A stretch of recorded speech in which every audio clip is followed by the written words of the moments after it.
పల్నాడు జిల్లాలో మాజీ మంత్రి విడుదల రజని పోలీసులపై కీలక వ్యాఖ్యలు చేశారు. గత 2 రోజులుగా తనను తన అనుచరులను లక్ష్యంగా చేసుకుని పోలీసులు వ్యవహరిస్తున్న తీరు పూర్తిగా అన్యాయమని, ఇది చట్ట వ్యవస్థను అవమానించే పని అని ఆమె మండిపడ్డారు.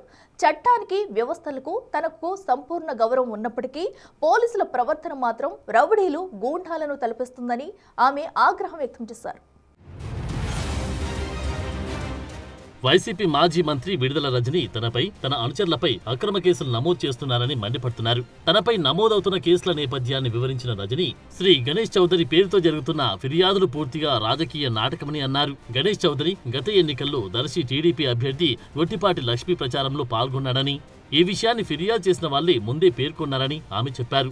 ఈ ఏడాది మార్చిలో దర్శిలో జరిగిన గ్రీవెన్స్ కార్యక్రమంలో కూడా గణేష్ టీడీపీ అనుచరుడని స్పష్టమైన పత్రాలతో ఉందని రజని వెల్లడించారు. 10 ఏళ్ల క్రితం తీసుకున్నట్లు చెప్పిన 35 లక్షల రూపాయల వ్యవహారాన్ని ఇప్పుడు తనపై తప్పుడు కేసులుగా మలచడానికి ప్రయత్నించడం ఎంతో విచారకరమని ఆమె అన్నారు.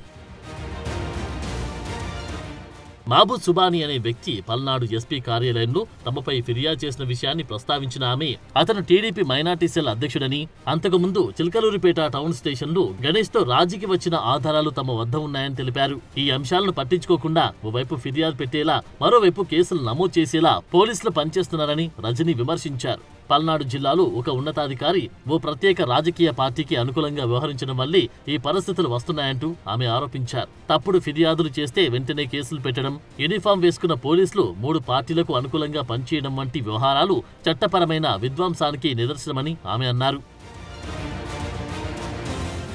తన వ్యక్తిత్వ హననానికి డీఎస్పీ నేరుగా పాల్పడ్డారని, దీనిపై పరువు నష్టం దావా వేయడమే కాక హ్యూమన్ రైట్స్ కమిషన్, మహిళా కమిషన్లను ఆశ్రయిస్తాను అని రజని ప్రకటించారు. రాజకీయంగా ఒక మహిళ ఎదగడం కొందరికి నచ్చడం లేదని, అందుకే తమ మీద తప్పుడు కేసులు పెడుతున్నారని ఆరోపించారు. టీడీపీ వాళ్లే ఫిర్యాదు చేసి వాళ్ల ప్రభుత్వమే కేసులు పెట్టేలా చూస్తుందని ఆమె మండిపడ్డారు. తనపై ఎస్సీ ఎస్టీతో సహా 7 కేసులు నమోదు చేసినా వాటిని ఎదుర్కొనే ధైర్యం, న్యాయం తన వైపునే ఉందని ఆమె తెలిపారు.